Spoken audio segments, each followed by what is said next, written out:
I was watching also your last video about Gervonta and Mario Barrios. How you feeling about that fight?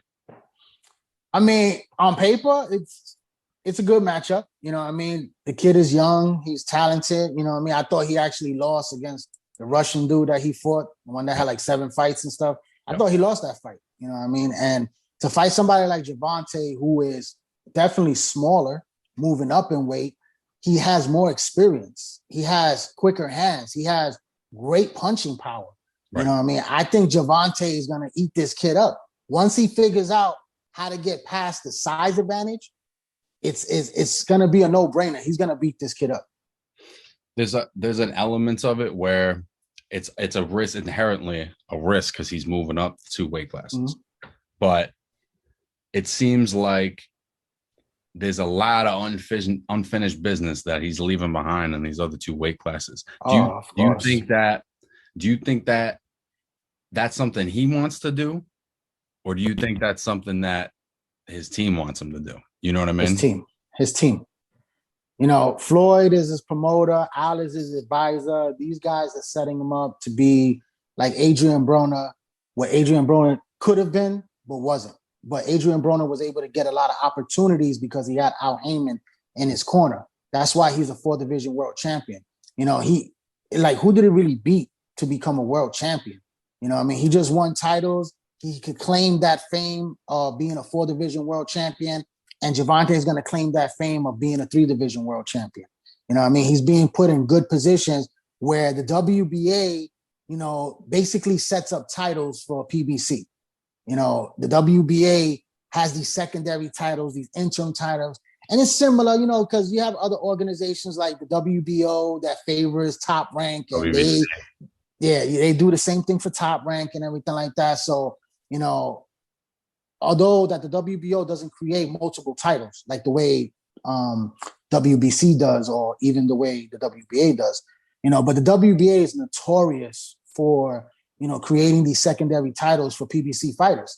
And Gervonta, he won a secondary title at 135. Now he's going to go up to 140 for another secondary title.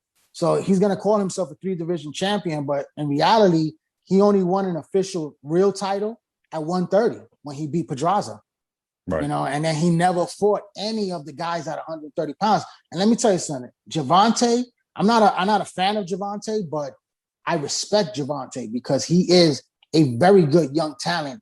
And I think he beats mostly everyone at 130 pounds and at 135 pounds. Like, if you put all those names, like at the time when Tevin Farmer was the champion, and they were offering him a lot of money to come over to the zone, I thought he would knock out Tevin Farmer easily.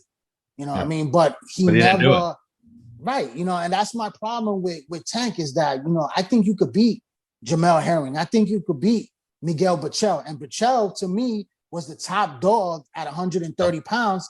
And what Oscar Valdez did to him is what I expected Gervonta to do. And Gervonta never tested himself to go and do that. I mean, he could have snatched that belt easily, because I knew that it would have been a great fight, but I knew that Gervonta was better and that he would have took out, Miguel Bachel. Jojo Diaz, he'll beat him. All these guys. The only guy that I say at 130 pounds that gives Gervonta trouble is Shakur Stevenson. That's it. Everybody else, he washes. He goes up to 135. I got him over Teofimo Lopez. I think he can beat Teofimo Lopez.